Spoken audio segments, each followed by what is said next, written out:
Hello everyone and welcome to another episode of Can I Beat the Pole Lap Retro Edition, as we are currently on the brand new autumn break in the Formula 1 calendar. Now I thought today's episode could be inspired or a tribute to, of course, Daniel Ricciardo, who it has now been confirmed he's departing the sport, replaced by Liam Lawson. And considering his track record over the last 4 years and his age, we may not see him in Formula 1 again. So for this episode, we are going to do one of his best pole laps in Formula 1, one that is extremely underrated in my opinion, and that is his 2018 Mexico pole lap, where he pulled a lap out of nowhere to beat Verstappen for pole, and also surprise Red Bull. It's always going to be a nailed on Verstappen pole, Verstappen dominant weekend in Mexico, and then out of nothing Ricciardo snatches pole with, I believe, a 1 minute 14.75. So we're going to try and beat that here today, and we're going to see how we get on in our attempt to try and dethrone the Honey Badger. Now at the minute I can't seem to get any grip on my tyres, so this might be a very low-key first lap. We're going to move the brake bias a bit more rearward to try and find some form of braking. DRS open as we run the car in low battery mode. 340 k's plus as we plunge down towards turn 1. Oh, there's just not a lot of grip on this tyre. We are on the super softs, which were actually the slowest compound available on the weekend. We also have ultra softs and hyper softs available as well, so we'll go to those in just a bit. Just trying to set a banker on these tyres first. Now we're starting to get a little bit of temperature and a little bit more grip in the car. Still though, just struggling to get the fronts or the rears to really grip up the way I like them to. Into the S's now as we understeer and lock up, missing the first apex. Feels like I'm driving in icy conditions, just not a lot of grip on the tyres. Still though, let's try and get this banker on the board as we now head into Sector 3, into the baseball stadium, the Foro Sol. Laser scan Mexico, always a lot more fun than driving, tracks which aren't laser scanned, so we're getting a much better experience here. Out the final corner we go, up to the line, first lap of the day, and it's a very, very discreet 1:22.0, almost 8 seconds away. So let's restructure everything here. Right then, time for our second attempt. Soft tyres or super soft tyres are off. We're now on the ultra softs, which is the middle of the 3 compounds. We've halved the fuel, put a load more wing on the car, and hopefully we should find a bit more grip. Already you can see a few purple mini sectors on the outlap alone as we get the lap underway. DRS open as we race down towards turn 1 then. Still a real lack of grip. Maybe the track grip is quite low on this track generally, but here we go, down towards turn 1. Albeit rear locking now went maybe a bit too aggressive on the brake bias. We'll just sort that out now before the next heavy braking zone. DRS open as we are still half a second up in the first sector. I can feel the rears there wanting to lock, but that was a lot better. Right, let's try and make a bit of a difference then through this middle sector. We can pretty much ride all the curbs. They're fairly flat and the car seems to respond well to them. So let's see, into the S as we go. Missed the apex here last time. Sort of missed it again, but a bit closer. Able to carry quite a fair bit more speed than the last lap as we make our way through here. Carlos still feels very on edge. 2 seconds up as we head into the last part of the lap. Easy on that curb there. Gets very high all of a sudden. Through the hairpin. Car taking a long time to want to pick up the throttle, but it's responding better than before. Out the final corner, up to the line. And it's a decent haircut, 19.5, but still a long way off. So we're going to need more, a lot more. Now we're going to see what sort of pace we have. We're going to run hot lap mode, which is the highest MG UK mode possible. We're now on the softest compound, the pink hyper softs. We've also halved the fuel again, put maximum wing on the car. So this is pretty much it in terms of what I can really do. I've also lowered the ride height a little bit to try and see if we can push the car in that aspect as well. Also a few camber and toe adjustments. But let's get to it. Let's see how this lap goes using a fair bit of engine power. Down towards turn 1. Here we go. Bit of a front lock up, but this time keeping the car a lot more stable. Bumping over the curbs. Easy on that exit curve there to get the traction down. 2.5 tenths up as we head down towards the start of sector 2. Good braking there, nice and late. Good downshifts as well. Still a lot of understeer through that part of the track as we head through the double apex hairpin. Only 2 tenths up still. Got to try and make a difference here through the middle part of the lap. Oh my god, what a slip and slide this is. I feel like this is not a lot of track grip. I might have to check the conditions. We've lost our advantage, so I'm actually going to roll out of this one. Feel like maybe I might have got a setting wrong somewhere. Now, I had a bit of a check, and I've restarted the session because I wanted to see if I set the track grip correctly, and I have. I've put on my usual level, so there's just clearly a lack of grip on this track or this car combination. So I've put maximum track grip on to hopefully, you know, give us what we need. So now on the Hypersofts with hot lap mode, we've also reduced the fuel, put maximum wing on the car. Hopefully we should see some decent improvements. Now, we've lost our session delta, but you can see the record in the top right, 19.546 was our previous, so we'll try and beat the ultra soft lap time. Here we go. Turn 1. That feels a lot better already.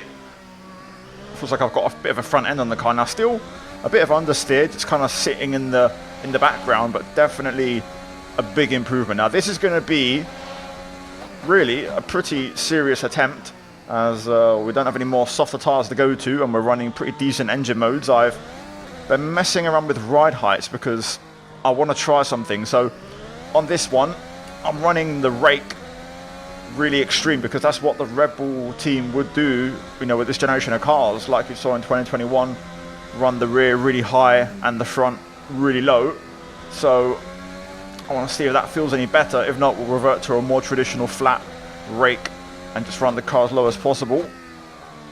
Into the Foro Sol. Obviously everything purple so far, so we won't know till we cross the line, but this does feel quicker and the car's responding nicely. Let's see if we can just find the grip out of the last corner, which hasn't been easy so far. That's a lot better. Up to the line we go. 118.2 though, still quite a way away. 14.7 to beat. We are within 4 seconds. We're still 3.5 away, so we must struggle to beat this one. I'm not going to lie. So at this point, I think there's a lot of time to find in the ride height, so we're just going to keep experimenting. For now though, we've got one more engine mode to deploy, and that's our MGUH in maximum deployment. So let's get the lap underway, and let's see, never mind, what we can't do. So we'll try that again. Hopefully this time we can actually start the lap. There we go. Right then, let's see. This is everything we've got. That extra bit of MGUH is helping us though. We're already 2 tenths up. Look at the top speed. Absolutely bonkers. Now can we get the car stopped? Getting the downshift warning there for trying to downshift too early. Oh, back end gets loose. Between 1 and 2, that's a big bit of time loss. Got to try and get that second apex. Alright, 3 tenths up then. That's where we're going to notice the bulk of the time gain. We've got to really attack the curb. That's the only way to find time around this track in this car for us. Half a second up as we now head into the S's. Alright, let's see what the grip levels are like. Easy does it. Didn't quite get all the apex there through those S's, but we kept it tidy. Good exit, so we're going to find actually another half a second. Oh, we get a bucket load of understeer though through into the Foro Sol. That was a time loss for sure. Even though we ran our track limits. Of course in 2018 that wasn't really a big thing as it is today through the final corner. Up to the line, and it is going to be a second quicker. We do shave off some more time, but that still leaves us 2.5 away from where we need to be. I think the ride height is the key, so we'll keep dabbling with it, but either way, we're going to get into a bit of a sweat mode now, guys, and we're going to try and find what the best solution is. So, yeah, next lap you see will be the best lap. In the meantime, there might be a few mistakes to watch.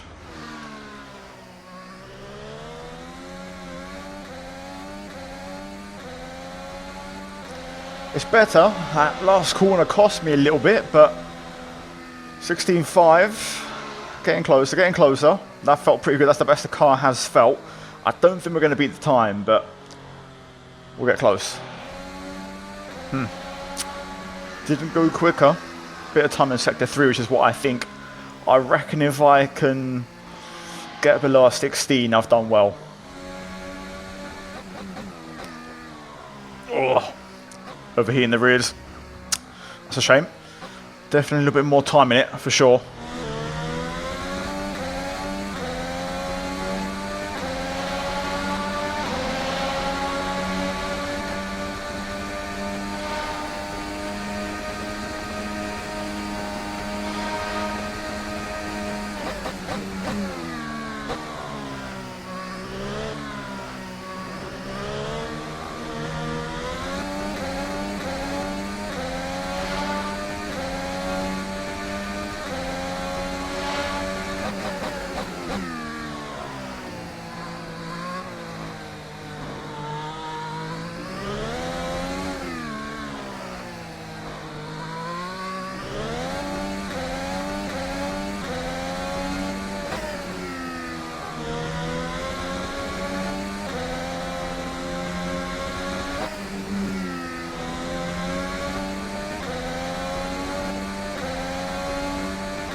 I think that's going to be it for me. That was a really good lap.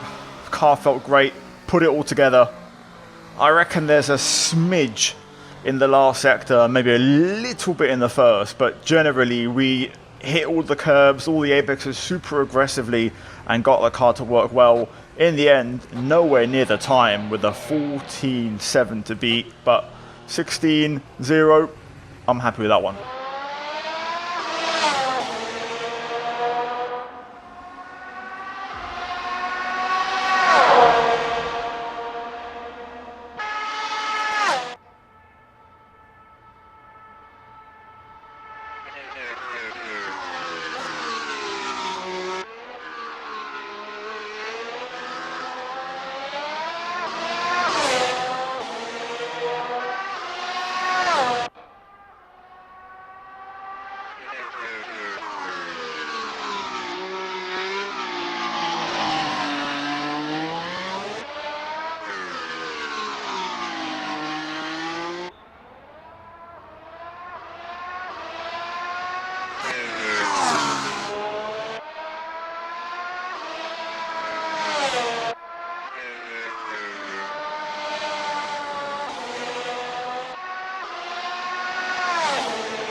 Now then, let's talk about the setup for the lap. I tried various combinations on tyre pressures, but I ended up going for 17 PSI on all four. Fuel enough for 3.2 laps, so 5 litres in the car. Electronics were set to hot lap, motor, maximum engine braking, and a 20% MGUK recovery. Aero, maximum front, 20 on the rear. To be fair, I probably could have gone 21 or 22 because we were maxing out on the top straight, hitting the rev limiter, so we could have had a bit more rear downforce, but it also gave us that kind of rotation in certain parts of the lap which we needed to get the car to work well. Alignment, I went quite aggressive on camber and toe into the negatives or the left side on all of them. Dampers, default, not too sure what I'm doing here, so I'd rather not break it. Brake bars, 49, perfect balance. Dampers also default here. And then suspensions, I just basically increased the roll bar, reduced the wheel rates to basically get the front end more sharp, but gain more mid-corner turning.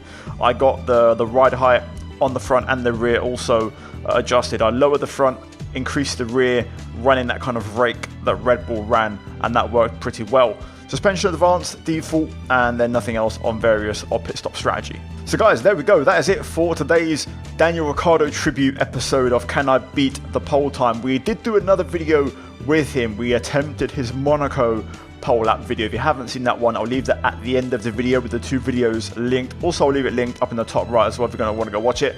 Either way, guys, I'll leave the mods down below linked for the track and the car. Go check those out. And hopefully, guys, enjoyed the video. Like, subscribe as always. A big shout out to the members for supporting the channel, the videos, the content. Also, check all the links down below, guys, for channel sponsors, partners, affiliates. And yeah, guys, I'll see you in the next one very soon. Ricciardo, thank you for your service, pal. You've been a good driver, good highlights, and we'll see you around soon. Anyway, ciao.